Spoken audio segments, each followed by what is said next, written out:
Thanks, Nelson. Okay, so this does concern vapor-permeable membranes. You can see a picture of one here.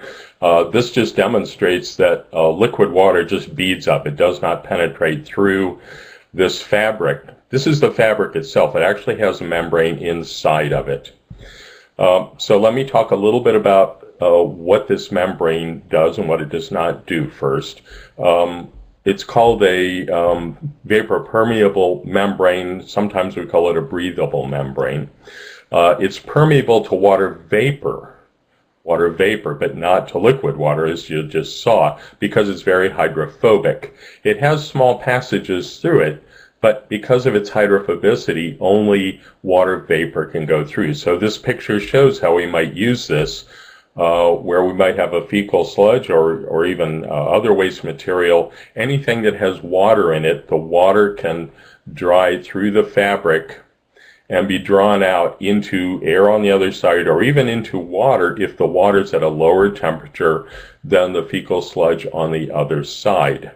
The key is that because only water vapor goes through, it leaves behind anything that was dissolved in the water, any particulate matter, any solid material. So this really is a water purification process. This is how I started out using this material, is in a process called membrane distillation.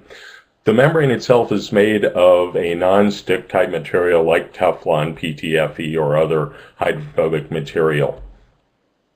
This also means that because it's hydrophobic, the fecal sludge doesn't really come into contact with or stick to the membrane itself, so it doesn't clog the membrane. It's also a pretty strong fabric, so it could also even be used to support and remove load of dried material after it's been used. And while the vapor is going out of the fecal sludge from left to right, air can actually be going in the opposite direction to facilitate maintaining aerobic conditions in the fecal sludge itself. So that's some background. Let's look at what we're doing in our project itself.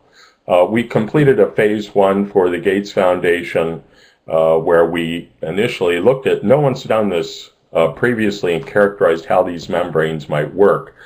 So we looked at their characteristics, how fast vapors can go through them, whether we think they can be scaled up, and if so, how much membrane will we need for a given amount of fecal sludge, for example.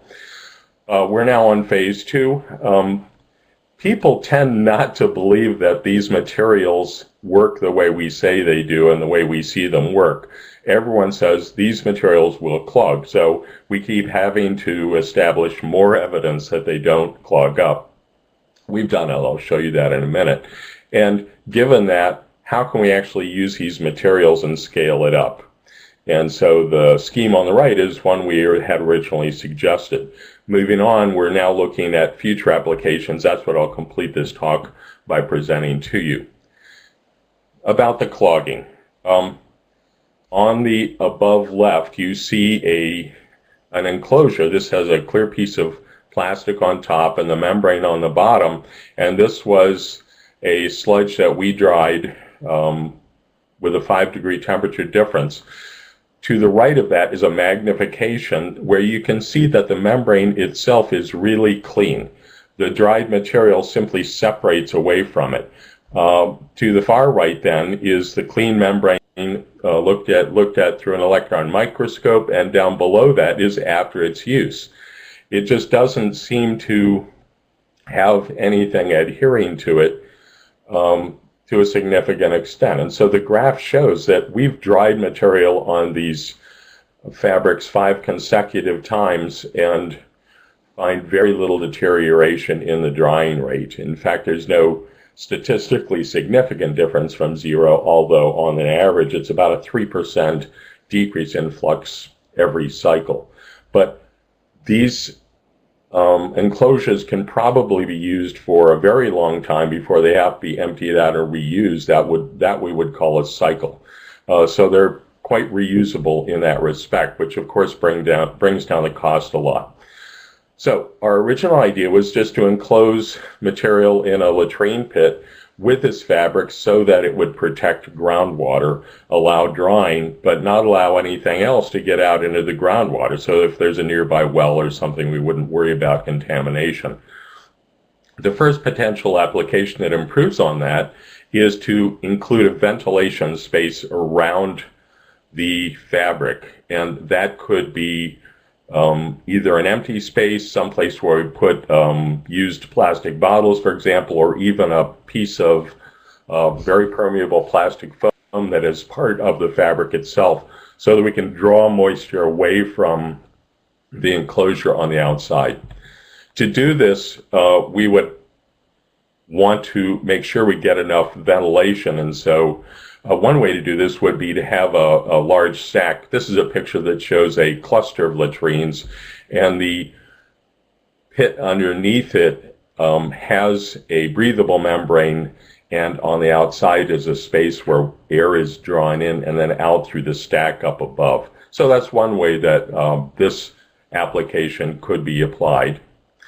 A second way to use the application is in a more complex configuration. This is a plan. This is one consortium I'm working with where they want to use the membrane to remove water from the waste from a biodigester, supernatant. So there's a space down below shown or indicated in the red box, but it's to the left in the drawing, where there's a biodigester. The supernatant, which is polluted, they can't release that into the ground because it has fecal contaminants, pathogens, and so that water will be drawn off, pumped in this particular configuration up above that compartment to an area where temperature difference, actually using cooling, will pull pure water out, which then can be used for hand washing. And that's possible because the membrane removes everything. So that's one possibility as well, the second one. And the third one, which is what we're moving ahead with the most directly, is this is a picture in Kanpur, India, where the latrine is actually built on the roof of a dwelling. Because the area is so crowded, this is the only place people can put household latrines. That means they have ownership of their own latrine, but they really don't have any place where they can put a pit. And of course, that makes withdrawal more difficult too. So you can see in this picture a small pipe that goes down from the latrine. And so our plan is, as shown by an extension of that picture, to add a drum. And there are surplus drums available at a local factory, in fact, here for free. Punch holes in it and put a membrane enclosure or fabric enclosure in it, spaced on the outside between that and the drum with sand or something else that is permeable so that air can go out, the material can dry, and this, when full, the membrane sac can be removed, either replaced, or the waste can be drawn out and used for resource recovery, and then replaced so it can be reused again. So those are the three applications we're looking at. This one we're the most excited about. We're working with WaterAid India to install some of these hopefully very soon. So to summarize, the resource recovery here is possible because we can allow more rapid drying. We can allow air to enter into the fecal sludge at the same time. We can recover water. Now, the amount if you calculate how much water we can recover, it really depends on how much urine is involved, but that may be worthwhile. And if you want to use biodigestion, some energy can be recovered that way as well. But again, that's a small amount. So the most important part of this in terms of recovery is to recover a composted material that can then be used for fertilizer, for example, similarly to what we saw in the earlier presentation. So we're working with on-site tests in Kanpur, India, and we are looking for other applications as well. Our main priority is an extremely simple, very low cost, low maintenance technology. You can hardly even call it a technology. It's even more than sustainable. We want this to be a viral technology, one that's so easy to apply that it doesn't require a large infrastructure to do it, that it's just something that will be used as a very easy thing to do. So that's the picture of what we're doing so far. And so I guess we can now open up to questions from everybody.